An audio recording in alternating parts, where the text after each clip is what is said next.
Hello guys, in this video, I'm going to show you how to fetch Kobotoolbox API to web interface using Django.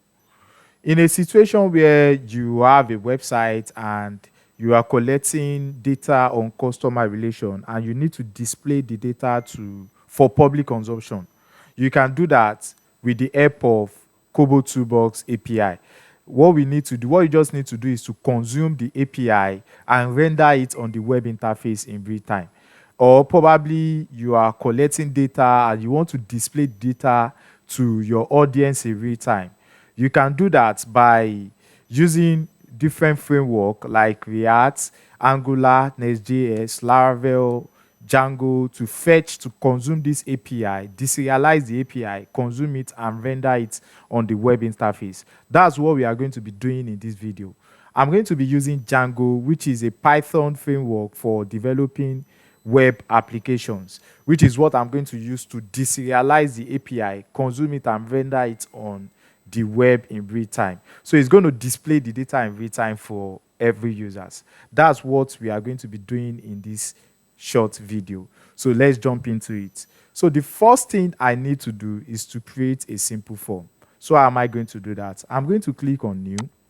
I'm going to click on build from scratch, and I'm going to name the form. Let me name it Django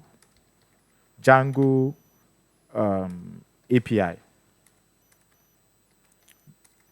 Django API. So the description, I'm going to leave it blank. You can write whatever I like. The sector, I'm going to use order. And for the country, I'm going to use Nigeria. Create projects, to create a project. So it's going to take us to this form builder. This form is currently empty. You can add questions, notes, prompts, or other field by clicking on the plus sign below. So I'm going to click on the plus sign. And the form is going to start with, let me start with name. It's going to be a test. The second question will be, let me use email. So email, I'm going to use test. And the third one will be country. I'm going to use country. I'm going to use country, and the country will be Germany, USA, Canada, Nigeria, and Nigeria. So we've successfully created a simple form. So I'm going to save the form. So we have these three questions. So I'm going to click on return to lists, and I'm going to click on Django API, the form, and I'll click on deploy to deploy the form to server. So we've successfully created a simple form. But what I need to do now is to go to settings to allow the form to be used by third users or to other users, in other words. So I'm going to click on sharing. So I'm going to click on anyone can view the form, so that anyone on the web can view the form and can be used by any third-party applications. So I'm going to click on this also. Anyone can view the submissions made to the form. So the form is available for anyone to make use of. So I'm going to go back to the form, and I'm going to click on open to open the form in a new tab. So now we can fill in the form using dummy data. So I'm going to use shell. For the email, I can use shell at gmail.com. For the country, I'm going to select Nigeria, and I'm going to click on submit. So we need to wait for some seconds, and it's going to display successfully submitted on top of the form. So you can see Django API 1 was successfully submitted. So I can also add another form. I can add another thing, like let me use Burner Boy. And for the email, I'm going to use burner at gmail.com. And for the country, I'm going to select Nigeria, and I'm going to click on submit. So that is how to submit form to the backend of Kobotoolbox. So now, what we need to do is to go back again to the form. I'm going to go back to, okay, let me just open it down because I may need it later. Load. So I'm going to go back to the form and I'm going to reload the form so that the form will display in the Kobotoolbox interface. You can see 2 submissions. Now, the next thing for me to do is to open the API to search for the API. So to do that, I'm going to clear off this and type in API slash v2. Now, I'm in the API route. Now, what I need to do is to click on the asset to take me to the current endpoint. Now, we have the API display in the current endpoint. You can see we have the JSON format of the API, which is JavaScript object notation. You can see it here. This is the API. So Kobotoolbox creates API in real time for you. If you have a form, it will create that API for you if you want to consume the API for any other use. So now I have the API display in the API route in the current endpoint. Now, this is what I need. I need the URL, the uniform resource locator of that particular form. You know, we've created this form, which is called the Django API. Now, API in the current endpoint, we have the URL. So this is what I'm going to consume. This is what I'm going to deserialize. So what I need to do now is just to copy this. I need to copy this, which I'm going to use later in my Django project. So now we need to create Django projects. So how are we going to do that?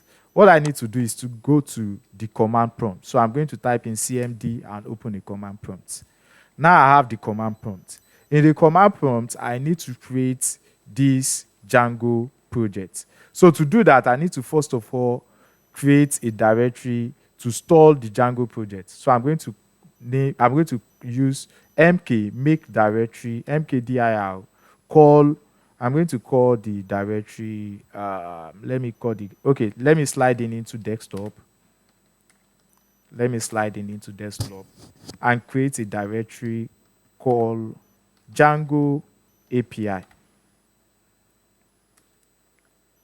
So now I have this Django API created in the desktop. So to enter the Django API, I'm going to type in cd current directory Django API. So in the Django API, what I need to do is to install virtual environment. Virtual environment is like a container that holds every information that you want to separate from the desktop. Let's say you have Django installed in your desktop and you don't want to make use of that Django in that desktop. You want to create another Django for your own project. You need to create virtual environment. So it's going to hold this Django that you install as a separated element from what you have on your desktop. So it's better if you make use of virtual environment to hold every information that you want to separate from your desktop. So I'm going to create that. So to create that, I'm going to use virtual env. So it's going to create virtual environment. It's going to install that. So I need to start the virtual environment. To start the virtual environment, what I need to do is just to call the name of the virtual environment, call the env /scripts/activate. So this is going to activate the virtual environment. You can see it display on the left-hand side. So now we've created this container that holds all our information in that Django API. So what I need to do now is to install Django in the virtual environment. So I'm going to use pip install Django. So it's going to install Django in the virtual environment. So it's installing Django.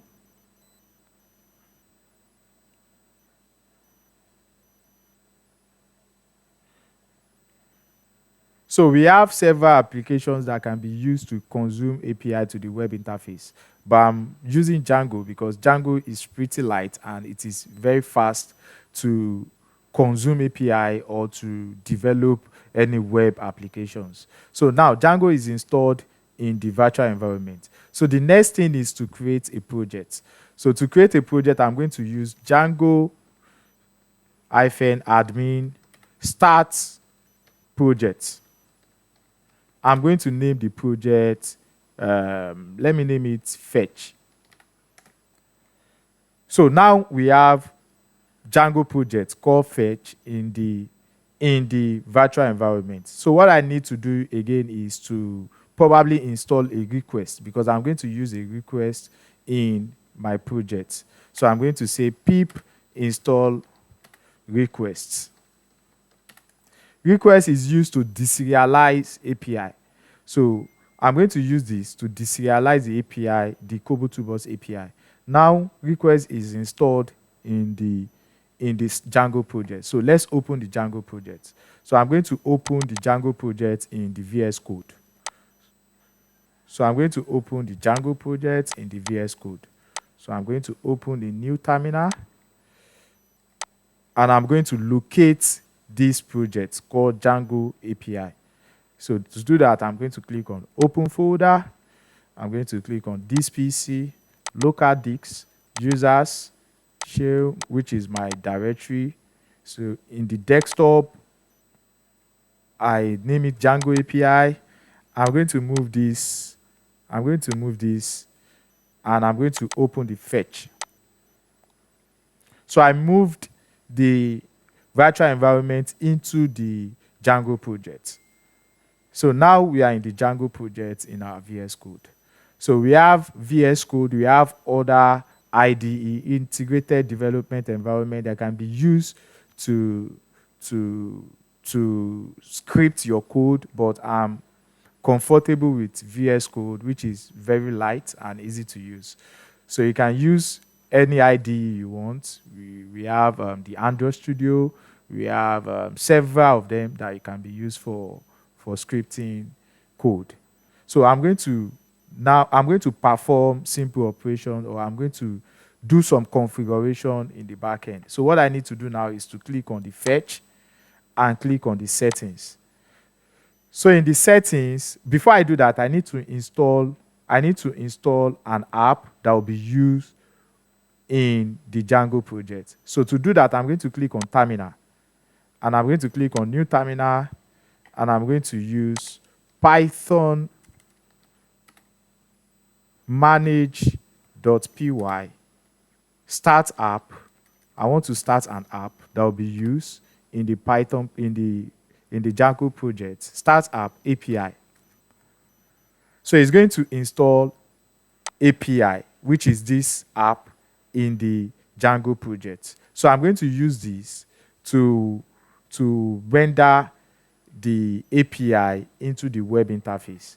So now I have the API installed, which is the Python app. I also need to let Python know that I'm installing an app called API. So to do that, I'm going to go to the settings. And in the settings, I'm going to go to install app. So I'm going to let Django know that I'm installing an app called API. So I'm going to use I'm going to use apostrophe API dot apps dot API config. So now Django is aware that I've installed an app called API. So that app has been installed in the installed apps of Django. So if I want to make use of this app anywhere, Django will be aware that I've installed that app and I've done the necessary configuration in the settings.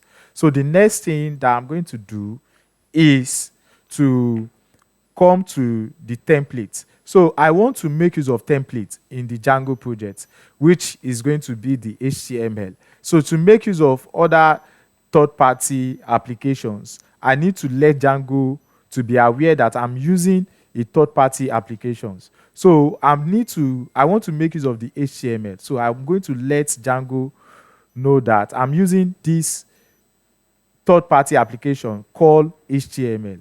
So what I need to do now is to come to this DRS and install and use base DRL, comma, apostrophe, I'm going to call it templates. So in this template, I'm going to install any third-party applications that I want to use. I want to make use of HTML. So I'm going to install the HTML inside this folder. So I'm going to come to API and create the folder called the templates. And in the template, I'm going to use HTML called the home.html, which I'm still going to show you how I'm going to pass in information into the home.html. So let me just quickly create the HTML. So I'm going to use home.html. So now I have home.html. So the next thing for me to do is to create url.py, a Python file, into the API. So I'm going to come to the API and click on this new file and call it url.py. This is going to hold any uniform resource locator that is being passed from the views down to the API. So I'm going to show you the importance of this later in this video. So now what I need to do is to go to views. In the views, I want to pass in information into the home.html, and I also need to pass the information into the URL. I want the URL to be aware that I'm passing information or the function from the view down to the web interface. So I need to do some connections, which I'm going to show you in this video. So now what I need to do is just type def home, then I want to pass in this parameter called the request, and I want to return render. Render allows us to render any information into the web interface. So render what? I want to render the request, and it should pass in home.html. So I want to pass in information into the home.html, which is this. So to do that, I'm going to create a function, which I've done. I create a def home, and I pass in this parameter. I return the parameter into the home.html. Now, after that, I need to let URL to be aware that I'm passing in information. I want to pass in information into the home.html. So I'm going to go to the URL. The URL is empty for now, but I'm going to go to the one in the Django project. So I'm going to copy the URL of this, paste it into this place. Paste it into this. I don't need the admin. So I want to pass in information from this view into the URL. So I've rendered the function, which is the home function, into, I want to pass in information into the home.html. So I'm going to go to the URL and import the views. So I'm going to say from this directory, which is .import views. So I want to import anything that is inside this view. I want to import it into this URL. So I'm going to come down to this place and type in path, open bracket, apostrophe, views, dot, the home function. You can see the home function. Now we've done that. So I will clean this off. I don't need this admin. So now every information in the views will be passed into the URL. So the URL is now aware that I want to pass in information into the home.html. So what I need to do now is to go to the URL of the Django project. Now I'm going to let the Django project to be aware that I want to pass in information from view that have been registered into the URL. I want to pass it into the home.html. And I also want Django project to be aware of that. So I'm going to come down to the Django project, which is the URL. I'm going to use comma, include. So I want you to be included. So that's the meaning of that in a simple term. So now I'm going to come to the URL patterns. Then I'm going to use path, apostrophe, comma, include API, include apostrophe API dot URLs, which means that any URL, any information in this URL should be passed into the Django project, so that Django project will be aware that we want to pass in information to the web interface. Now, this is just the simple arithmetic or simple logic that we need to do in every Django project. So now with Django is aware that I want to pass in information to the home.html. So I've registered that into the URL of the API. So the API now has been included in the Django project. So what I need to do now is to run the server and check if every settings is appropriately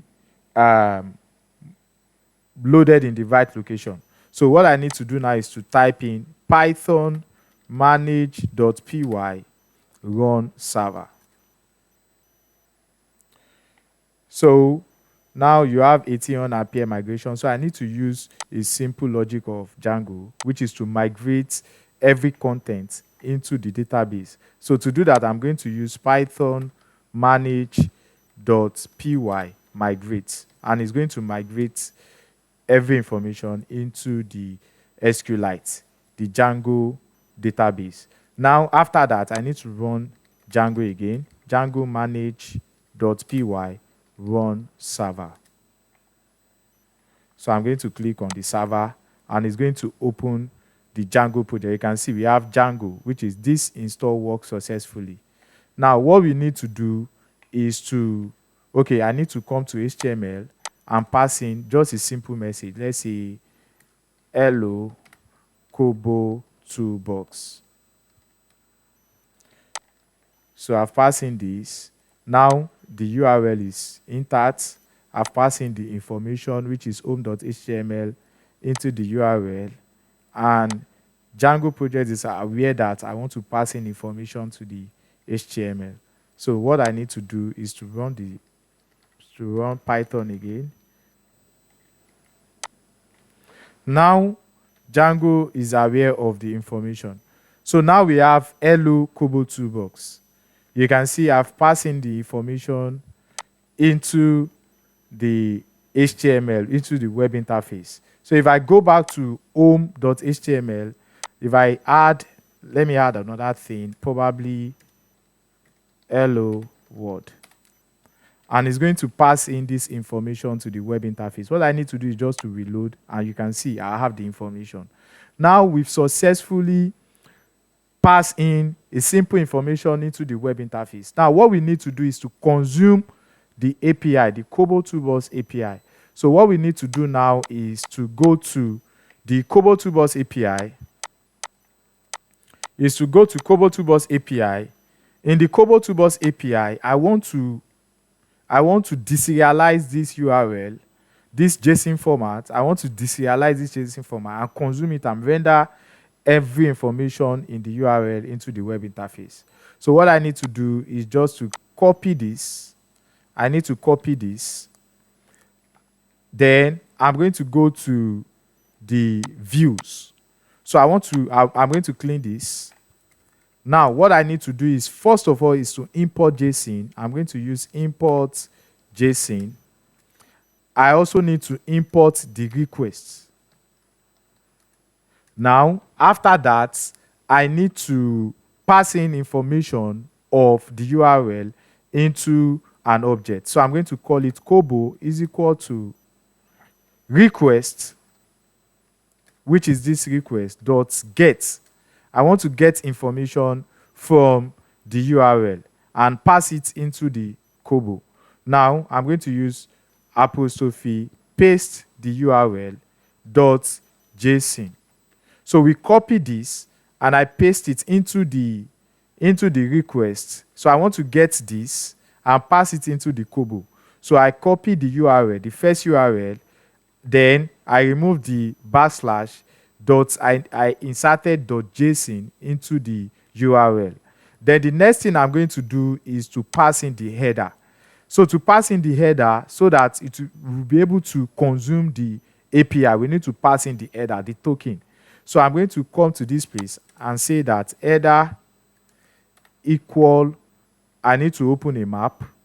Then apostrophe authorization, map it into token. So I need to look for the token. So to look for the token, I need to clear this and type in token. So this is the token of the form. So I need to copy the token. So I'm going to copy the token and paste it. You can see a space in between this. It's a single space in between the token and the values. So this is, we've passed in the authorization into the header. So I need to pass in the header into the get request. So I'm going to use comma headers equal header. Now, this is a way to deserialize this JSON, Kobotoolbox JSON. Now, what we need to do again is to pass in this Kobo and load it into, we need to pass it into an object by consuming the information we have from the Kobo. We want to consume it and render it on the web interface. So I'm going to call it API equal JSON dot loads. I want to load the Kobotoolbox. I want to load the Kobo URL dot contents. I want to load all the content in the Kobo URL. Now I want to pass it into the web interface. So the next thing I'm going to do is to pass in this API into the context, because we want to pass in the context into the web interface. So I'm going to say that context equal open a map, passing the API. So we've passed in this context API. So I'm going to take this context API, including the request, into the web interface. Now I'm going to use return render open bracket request. So the request is going to go to the interface, and I'm going to pass in home.html. Then I'm going to pass in the context. So this is a way to, this is just like a 10 lines of code to deserialize API and pass it into the web interface. So we've successfully deserialized this API. So this API will be passed into the web interface. So this is just the simple logic to use.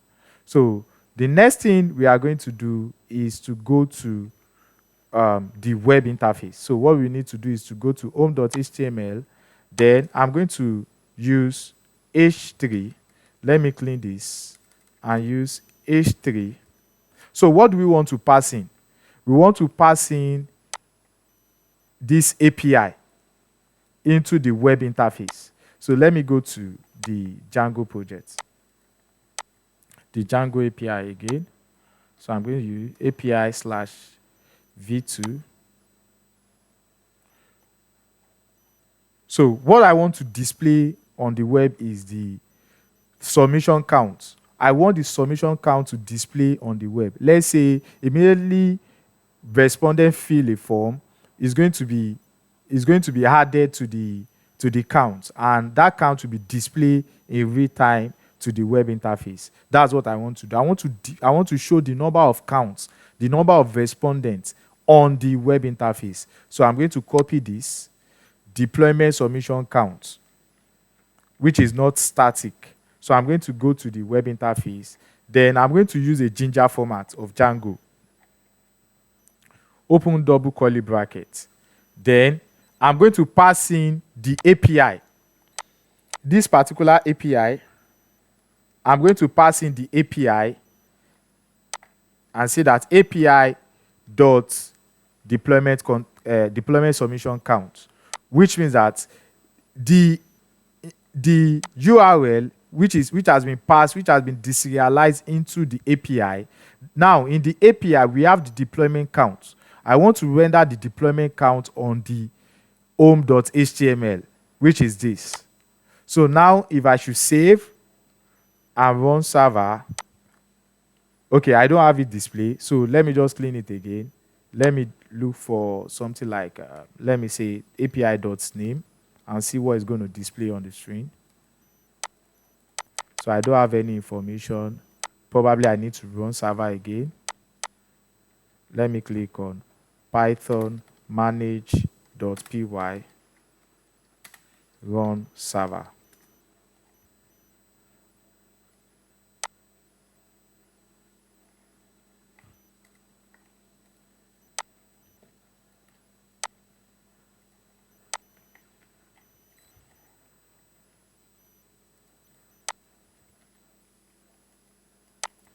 Let me see, is there any problem?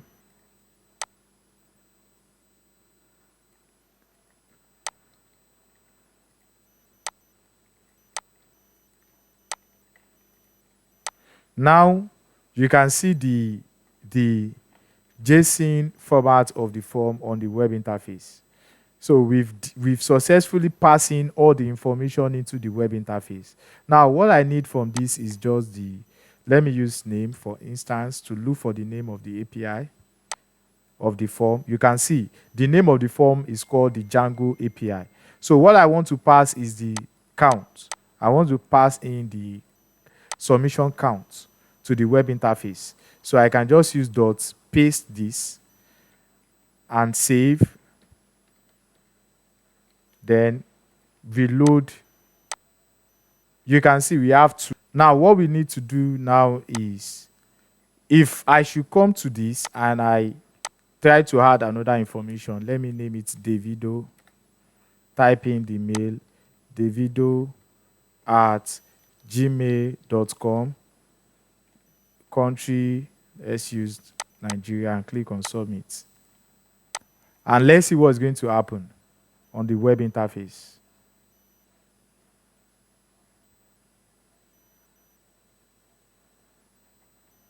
So you can see 3 submissions. So if I should go to this and reload, you can see 3 counts. Now we have 3 counts. So if I should add any information in real time, if I should add any information to the form, it's going to display on the web interface in real time. That is how to pass information from how to deserialize Kobotoolbox API and render it on the web interface. Now, let's say that you want to pass the actual information to the web interface. Let's say you want to pass the name of respondent, you want to pass the email account of the respondent, you want to pass the age, you want to pass other information, probably to develop a dashboard. You can also do that with Kobotoolbox API. You can do whatever thing you need to do or whatever information you need to pass to your users. You can do that with the help of the Kobotoolbox API. So how are we going to do that? Now, we make use of the V2 API. Now, to render the actual information to the web interface, we need to make use of the V1 API, Kobotoolbox V1 API. Kobotoolbox V2 API allows us to render information probably to Google Sheets, to connect with third-party applications like Excel, like Power BI, like Google Sheets, like Tableau, or whatever applications that you want to make use of. But if you want to pass the actual data, you want to go through the comprehensive detail to find out the actual data and render it on the web interface, we need to make use of the V1 API. So I'm going to open the V1 API. So I'm going to probably use let me paste Kobotoolbox response / V1 API.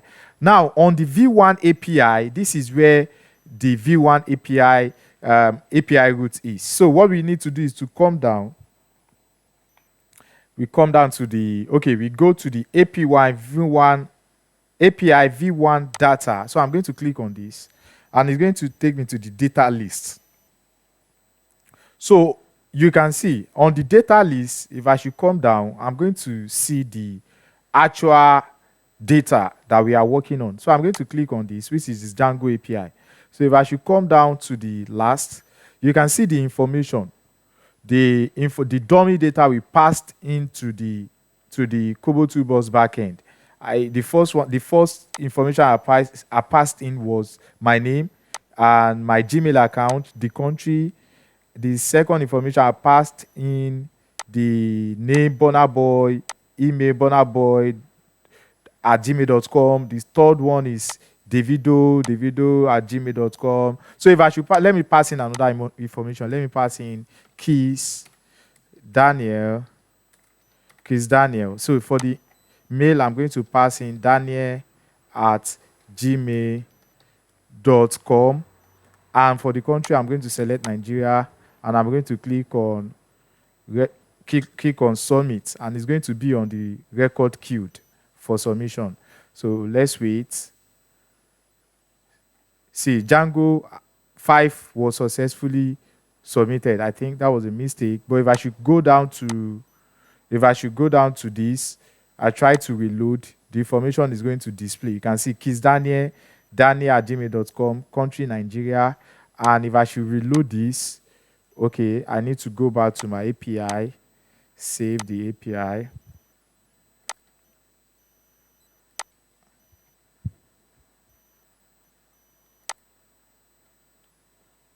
So I need to clear off this.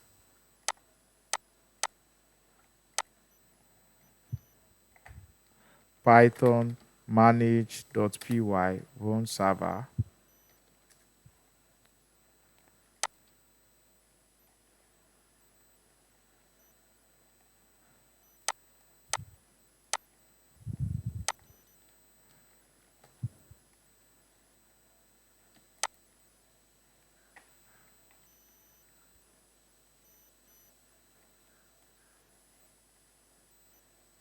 New connection error. So let me quickly delete this, and let me delete this.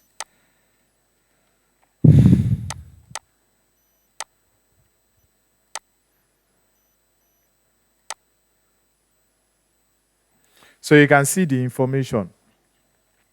Now, what I need to do now is to go to this. So I'm going to make use of this API to render the information. So I'm going to copy this. I'm going to copy the URL, and I'm going to change this information. I need to clear off this. I need to change this. I'm going to delete this and paste the new information, which is this. So I'm going to use .json. So let me save. So after saving, the next thing I'm going to do is I'll go to the home.html. Then to render this information, to render this particular information, the information we have here, to render it on the web interface, what I need to do is to go to the home.html, and I'm going to, under this, I'm going to clean this. Let me just clean this. Let me clean this. And I'm going to say that I'm going to use Ginger format, which is double open curly brackets, double percentage. I'm going to say that for I in API, in the views, we have the API. So every information in the URL has been passed into the API. So the API has been passed also into the vendor, and the vendor takes in all information in the URL and pass it into the home.html. So what I need to do is to go to the home.html and say that for I in API, more or less, like, let's say that you have a crate of egg and you have 24 eggs inside the crate, and you need to pick all the eggs one after the other. So in programming, we say that for egg in crate, print egg, which means that we want to print every egg inside the crate. So that's just the function, the for loop. So I want to look for every items inside the API, every item inside the API. So now I'm going to use this Ginger format, which is for I in API. Under it, I need to use Ginger format again to end the for loop. And I'm going to say that end for, to end the for loop. Now, inside the for loop, I want to get I want to get the name. I dot name. So I'm going to copy the name dot name. So I want to get every name inside the form. So I want to get all the names inside the form. So that's just the simple logic to get all the name inside the form. So I'm going to save, and I'm going to save. Let me click on it. And you can see the name inside the form. It picks all the name inside the form. You can see Shehu, Burna Boy, Davido, and Kiss Daniel. So if I should go back again, let me go back again. And I want to pick, let me say I want to pick the male. So I'm going to copy this, go back to this, home.html. I'm going to clear this and paste it here. Then save. So it's going to look for all the email inside the form. So let me just save and go back to the form. You can see I have Shehu at gmail.com, Bona at gmail.com, Davido at gmail.com, Daniel at gmail.com. So I can pass in all the information inside the form and render it on the web interface. So that is how to render data from Kobotoolbox to web interface. Thank you.